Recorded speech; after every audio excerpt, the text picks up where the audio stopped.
Hola, ¿qué tal audiencia? Mi nombre es Artemio Salazar y soy el conductor del tren. Un día más les doy la bienvenida a este su programa, El Maquinista Historias de Terror. Así que prepárense un café, pónganse los audífonos y disfruten este relato.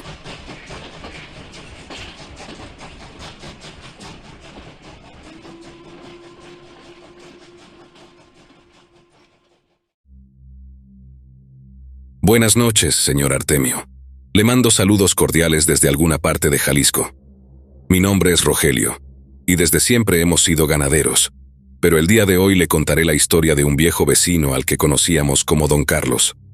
Don Carlos se dedicaba a criar borregos tanto para lana y piel, pero especialmente para carne, pues la barbacoa es muy apreciada en muchos de los pueblos aledaños, y es el platillo predilecto en los festejos más importantes de las personas acaudaladas. Sus borregos eran muy apreciados, y había que apartarlos con tiempo, pues ni bien alcanzaban la edad suficiente para ser sacrificados, estos ya estaban vendidos. Por lo que, aunque parezca increíble, hacían fila para poder llevarse uno. Pero bien dicen que lo bueno no dura mucho. Cierta madrugada los berridos de los borregos despertaron a Don Carlos, a su mujer Doña Marina y su hija Adela. Pedro, el capataz, ya estaba en el patio con su escopeta y varios trabajadores. Pero al llegar al corral solamente pudieron maldecir al ver dos de los borregos más caros mutilados y casi muertos en el piso. Don Carlos, con rabia en los ojos, tuvo que sacrificar a los pobres animales. Esos animales ya estaban vendidos, por lo que debería devolver el dinero recibido o reemplazarlos, lo que significaba pérdidas, en cualquier caso. Lo peor de todo es que esa no fue la última vez que sucedía eso. Fueron varias las veces que Don Carlos sufrió la visita de los animales que se comían a sus borregos. Ni bien reforzaba un lugar cuando estos se metían por otro lado. Eran astutos y muy hábiles. Finalmente descubrieron a los asesinos. Se trataba de un numeroso grupo de coyotes. Costaría mucho trabajo rastrear y acabar con esa manada de coyotes, y el tiempo y el dinero se le estaban acabando a Don Carlos, hasta que finalmente se le ocurrió algo. Hacía años había conocido a un hombre que vendía animales de manera ilegal, principalmente para cuidar las mansiones y propiedades de los malosos. Nadie sabía realmente qué clase de animales eran, pero según Don Carlos, su ferocidad y voracidad eran brutales, eran imparables y solo obedecían a su amo. Ese hombre solo era conocido como el Turco, nadie sabía su nombre verdadero, pero sí sus nexos con gente extremadamente peligrosa, entre ellos personas sin escrúpulos que experimentaban con animales para darles un uso a escala militar. Y esas criaturas valían menos que las pérdidas que Don Carlos ya estaba padeciendo. Cierta mañana, arribó un enorme camión que todos pensaron que pertenecía al ejército debido a su forma, su color y lo bien equipado que estaba, pero en realidad se trataba del Turco trayendo a Don Carlos su encargo. Ni bien se estacionó el pesado vehículo, los animales no solo de la granja del viejo Carlos y la de mi abuelo, sino todas las de la cercanía, comenzaron a actuar de una manera extraña, como si algo muy malo presintieran en el ambiente. El Turco era un mercenario muy profesional, y por ello había ganado mucho prestigio entre la maña. Todas sus mercancías eran de primera, y estas bestias no eran la excepción. Le dijo al ganadero que los había estado matando de hambre durante toda la semana, y sacando un cadáver de coyote, lo lanzó a las criaturas, diciendo que solamente de vez en cuando les daba a probar un poco de la carne de esos malditos coyotes. Don Carlos estaba muy impresionado, pero realmente no había visto acción, por lo que preguntó al Turco acerca de la efectividad de caza de sus criaturas. El oriental, riendo, les dijo a todos que se pusieran detrás del camión para que sus bellezas, como él las llamaba, pudieran tener espacio para correr. Se subió a los techos de 3 de las jaulas y con un lazo abrió, y la velocidad de esos animales era abrumadora. Se metieron al pastizal dejando tras de sí solamente la marca por donde iban pasando. Se perdieron por un largo rato, mientras el Turco tranquilamente fumaba un cigarrillo y bebía licor. Al cabo de 2 horas, las criaturas volvieron con el hocico lleno de sangre, y todos saltaron de la impresión cuando, al abrir el hocico, dejaron varias cabezas de coyote en el prado. El Turco dijo que por alguna razón no les gustan, y es la mejor manera de darse cuenta de que han cumplido con su objetivo. ¿Y qué hacen con el resto del cuerpo?, preguntó don Carlos, a lo que el turco, en medio de una sonora carcajada, respondió que se los comían naturalmente. Don Carlos, muy asombrado, pagó la millonaria suma que el turco le pidió y le dejó a su cargo a los 3 animales. No sé decir bien si eran felinos o una especie de perros, pero lo que sí sé es que su piel oscura por encima y su vientre de color claro carecía totalmente de pelo, lo cual los hacía lucir grotescos, aterradores. Jamás había visto animales de ese tipo, pero se veían como uno supone que deben verse los demonios, decía mi abuelo. Al principio las bestias cumplieron cabalmente con su labor, no había quejas, y cesaron los ataques, cosa que todos los ganaderos y granjeros de la zona agradecían a don Carlos. A decir verdad, pareciera que todo iba bien, hasta que un día dejaron de escucharse los sonidos nocturnos de los coyotes, y ahí fue cuando las cosas comenzaron a ponerse mal. No sabemos si los coyotes se acabaron o se fueron a otro lado, pero lo que sí era cierto es que ahora no podías ver ni oír a ninguno. Todos los vecinos notaron eso, y era obvio que no podía ser nada bueno, pues a pesar de ser animales dañinos, mantenían a raya las plagas de ratas y se comían la carroña en el monte. Pero era cierto, no había ni uno solo, y las bestias comenzaron a portarse de manera extraña. A pesar de las cantidades ingentes que don Carlos les daba de comer, estos siempre tenían hambre. Algo les faltaba y era que querían cazar. Para ese propósito fueron creados y, por otro lado, doña Marina no estaba de acuerdo con tener esas bestias en la propiedad. Podrían ser peligrosas, pero Carlos nunca le hizo caso. El caso fue que un día don Carlos decidió dejar salir a sus animales. Por su mente probablemente pasó la idea de que no era correcto mantenerlos encerrados en unas jaulas tan incómodas, y, al dejarlos libres con su silbato sónico en la mano, dejó que vagaran por un buen rato, regresando 2 horas después, totalmente diferentes, calmados, dóciles y mansos. Eso era lo que querían. Solamente querían cazar y correr un rato como estaban acostumbrados a hacer. A partir de ese momento, el viejo liberaba cada noche a sus monstruos, sin saber exactamente lo que estos hacían ni sospechar que esto sería un fatal error que haría estragos y del cual se arrepentiría por el resto de sus días. Él solo pensaba que correr les hacía bien y los calmaba, al grado de que regresaban a casa y simplemente se metían a su jaula hasta la noche siguiente. Carlos veía a esas bestias como simples perros, como animales de compañía o mascotas, aunque el mismo turco le había dicho en repetidas ocasiones que no tenía ni idea de lo que esos científicos locos habían mezclado para lograr la fiereza y el grado de obediencia que hacían la muestra del arma perfecta. El viejo granjero solamente pensaba que eran perros extraños, sin pelo y un poco más grandes de lo normal. Después de todo, él nunca los vio cazar, solamente cuando volvieron con sus trofeos y los pusieron a sus pies una y otra vez. Pero el viejo no tenía ni la más mínima idea de la peligrosidad, del salvajismo y la brutalidad que había sido implantada en estas infernales bestias de manera artificial. Y si bien era ignorante de lo que eran capaces de hacer, sí sabía exactamente qué valor tenían, lo mucho que pagó para tenerlas. Y después de todo, lo obedecían, aunque estuvieran furiosos. Él pensaba que era lealtad, y no una simple programación mental. Por ello no reparó en dejarlos a sus anchas sueltos por los caminos y los campos por las noches. Después de todo, siempre volvían tarde o temprano. En una mañana, don Carlos fue por forrajes y demás cosas para la granja al centro del poblado. Desde que llegó, notó a la gente muy alborotada, como si algo muy grave estuviera pasando. Al tiempo que una turba enardecida pasaba por la calle, algunos con dirección hacia la barranca, otros repartiendo volantes acerca de personas que se habían extraviado recientemente, mientras otros discutían acerca de que algo estaba cazando a sus animales despiadadamente y se llevaba a sus mascotas. Pero lo que realmente preocupó al viejo era que entre las personas desaparecidas había muchos infantes. Le vino a la mente la imagen de su querida hija Adela. No sabría qué hacer si la llegara a perder, pero tampoco sabía que los que ocasionaban esas desapariciones eran precisamente sus guardianes. Todos pensaron que los coyotes habían vuelto, o quizás pumas o gatos monteses. Carlos apresuró sus compras para llegar a su granja. Debía soltar a sus animales para que dieran con quien él pensaba era otro animal y darle muerte.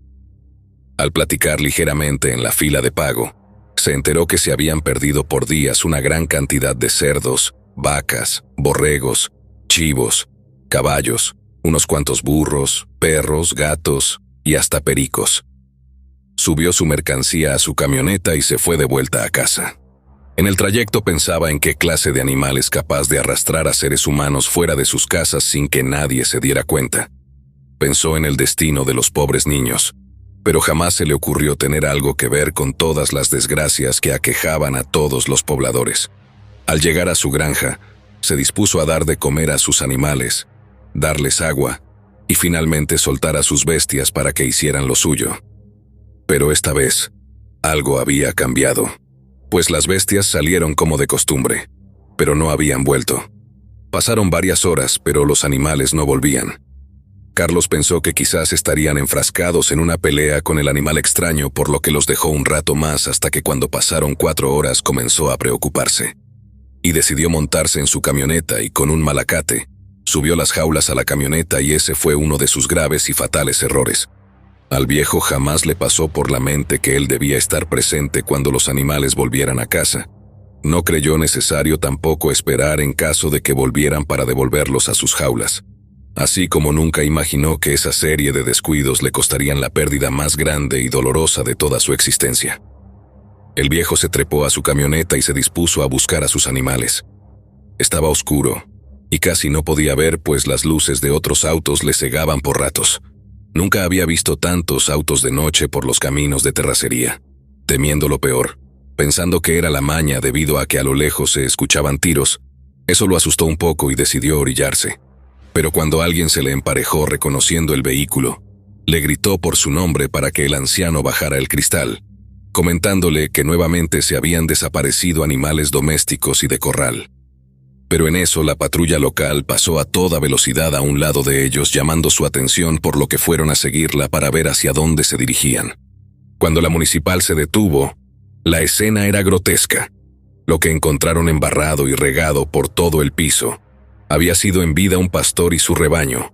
Ahora con trabajos tenían forma de algo. Era como si los hubieran desgarrado con mucha fuerza, como si los golpearan hasta que sus entrañas salieran por sí solas de su nariz, oídos y boca.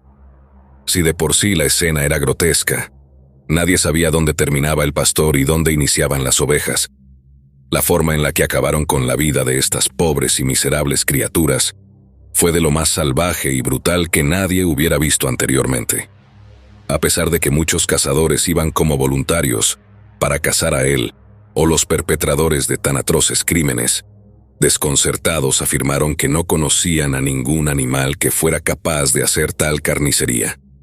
Hasta ese momento, por la mente del viejo Carlos, nunca pasó que su familia corriera peligro alguno, pero una noticia aberrante y aterradora lo trajeron de vuelta a la realidad de la manera más abrupta y de golpe.